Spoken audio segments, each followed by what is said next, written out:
নারায়ে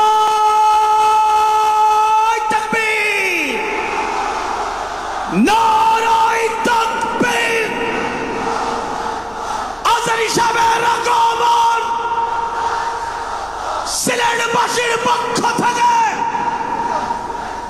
নারায়ে তাকবীর। আল কোরআনের আলো ঘরে ঘরে জ্বালো,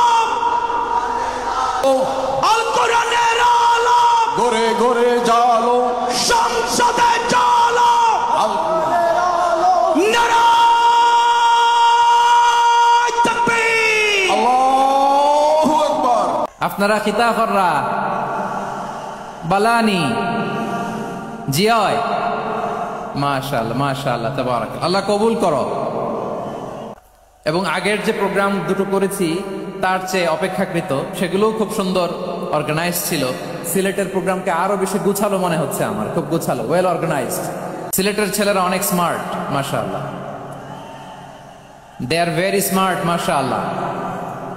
And I see most of the audience are the Gen Z of Sylhet. And the Gen Z are very smart. আমি বলেছি যে তাদেরকে ইশারা দিলেই হয়, তো ভেঙে বলা লাগে না। অনেক বড় পাবলিক ইভেন্টগুলোতে আমি যেমন চাই আপনি যেমন চান ওরকম হবে না, এখানে স্যাক্রিফাইসের প্রশ্ন আসে, ঠিক কিনা বলেন? তো স্যাক্রিফাইস করতে হবে। এবং 9:30টার মধ্যে আমাকে প্রোগ্রামও ক্লোজ করতে হবে, যেহেতু দূর দূরান্ত থেকে অনেক জেলা থেকে আমাদের ভাইয়েরা এসছে, তাদেরকে আবার নিরাপদে ফিরতে হবে। এই যে হাত নাড়ালাম, হাত নাড়িয়ে শুভেচ্ছা জানালাম, ঠিক আছে, মাশাআল্লাহ মাশাআল্লাহ মাশাআল্লাহ, ঠিক আছে। আল্লাহ কবুল করুক, আল্লাহ কবুল করুক। এরাই হচ্ছে আগামীর বাংলাদেশ। এই যে সিলেটের সমন্বয়ক যারা 24-এর ছাত্র নাগরিক অভ্যুত্থানে যারা নেতৃত্ব দিয়েছে, ফ্রন্ট লাইনার হিসেবে কাজ করেছে, ওরা এসে আমার সাথে দেখা করলো, প্রাণ ভরে আমি দোয়া করেছি, তোমরাই আগামীর বাংলাদেশ, তোমাদের হাতে নিরাপদ আমার এদেশের লাল সবুজের পতাকা। তোমাদেরকে দায়িত্বশীল ভূমিকা রাখতে হবে। মাশাআল্লাহ, হ্যাঁ হ্যাঁ, হেরে যাবে হিংসা, জিতে যাবে ভালোবাসা, ঠিক আছে, দেখেছি দেখেছি দেখেছি। যারা আমাদের বিরোধিতা করে, আমাদের ব্যাপারে ঘৃণা ছড়ায়, তাদের জন্য আমাদের বুক ভরা দরদ আর ভালোবাসা আছে না নাই? কারণ ভালোবাসা দিয়ে যা জয় করা যায়, কঠোরতা দিয়ে তা পারা যায় না। তো যারা বিরোধিতার জন্য আমাদের আলোচনা শোনেন তাদেরকে ওয়েলকাম। যারা আমাদের আলোচনা আউট অফ কনটেক্সট নিয়ে এক জায়গার মাথা আর এক জায়গার লেজ জুড়ে দেন, তাদেরকে ওয়েলকাম। গত সপ্তাহে আপনারা জানেন খুলনা বিভাগের প্রোগ্রাম আমি দিয়েছিলাম যশোরে আদ্দিন ফাউন্ডেশনের উদ্যোগে। তো যশোরের প্রোগ্রামের এক ভিডিওর পেছনে আমাদের কিছু দিনী ভাইরা 6 বছর আগের এক অডিও ব্যাকগ্রাউন্ডে জুড়ে দিয়ে বিভ্রান্তি ছড়ানোর জন্য সোশ্যাল মিডিয়াতে ছড়িয়ে দিয়েছে। তো তাদের প্রতিও আমাদের কোনো রাগ নাই, ক্ষোভ নাই, তারা হয়তো দিনী তাকাদা থেকেই করেছে, কিন্তু তারা হয়তো বুঝতে পারে নাই এই যে রিসেন্ট আলোচনার ভিডিওর পেছনে 6 বছর আগের অডিও জুড়ে দেওয়া, এটাকে বাংলায় বলে প্রতারণা। কি বলে? প্রতারণা, ধোঁকাবাজি। এখনকার আলোচনার ভিডিও আর ব্যাকগ্রাউন্ডে এডিট করে লাগিয়েছে 6 বছর আগের অডিও, এটারে প্রতারণা বলে, ধোঁকাবাজি বলে। আর বিশ্বনবী বলেন, মান গাশশানা ফালাইসা মিন্না, the person who deceives us he is not among আস।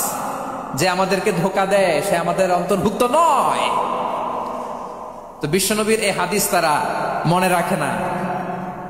তো এই জন্য শুধু বিশ্বনবীর প্রতি সাল্লাল্লাহু আলাইহি ওয়াসাল্লামের প্রতি সেরেফ ভালোবাসা আপনাকে বাঁচাতে পারবে না যদি বিশ্বনবীর আদর্শ আপনি গ্রহণ না করেন। তার জলজান্ত প্রমাণ আবু তালেব বিশ্বনবীকে অনেক ভালোবেসেছেন আলাইহিস সালাতু ওয়াসসালাম। পলিটিক্যাল শেল্টার, ফিনান্সিয়াল শেল্টার, সব ধরনের শেল্টার তিনি দিয়েছেন, কিন্তু বিশ্বনবীর আদর্শ মানেন নাই। মুক্তি মিলবে?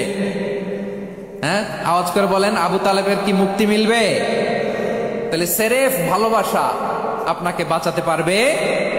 ভালোবাসার পাশাপাশি বিশ্বনবীর আদর্শকে মেনে নেওয়ার দরকার আছে না নাই? তো যারা এই সমস্ত কাজ করেন আমাদের ভাইয়েরা, তাদের জন্য আল্লাহ তাআলার কাছে আমরা হেদায়েতের দোয়া করি।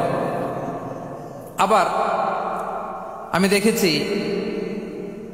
আমার গত সপ্তাহের যশোরের আলোচনার একটা লাইনকে কেন্দ্র করে আমাদের অনেক রাজনীতিবিদ বন্ধুরা অনেক ক্ষুব্ধ প্রতিক্রিয়া দেখাচ্ছেন, ওই কথাকে নিজেদের গায়ে টেনে নিজেদের গায়ে মেখে ওনারা ক্ষুব্ধ হয়েছেন। প্রিয় ভাইয়ের, আমি বলেছিলাম যে একদল খেয়ে গিয়েছে আর একদল খাওয়ার জন্য রেডি হয়ে আছে। তো এখানে কি আমি কোনো দলের নাম বলেছি? বাংলাদেশে 48টা প্রায় নিবন্ধিত রাজনৈতিক দল, কোন দলের নাম আমি বলিনি। কথাটাকে আমি জেনারেল রেখেছি। দায়ীদের বৈশিষ্ট্যই এটা, দায়ীরা জেনারেলি কথা বলে, যার যেই মেসেজ নেয়ার তারা সেখান থেকে নিয়ে নেয়।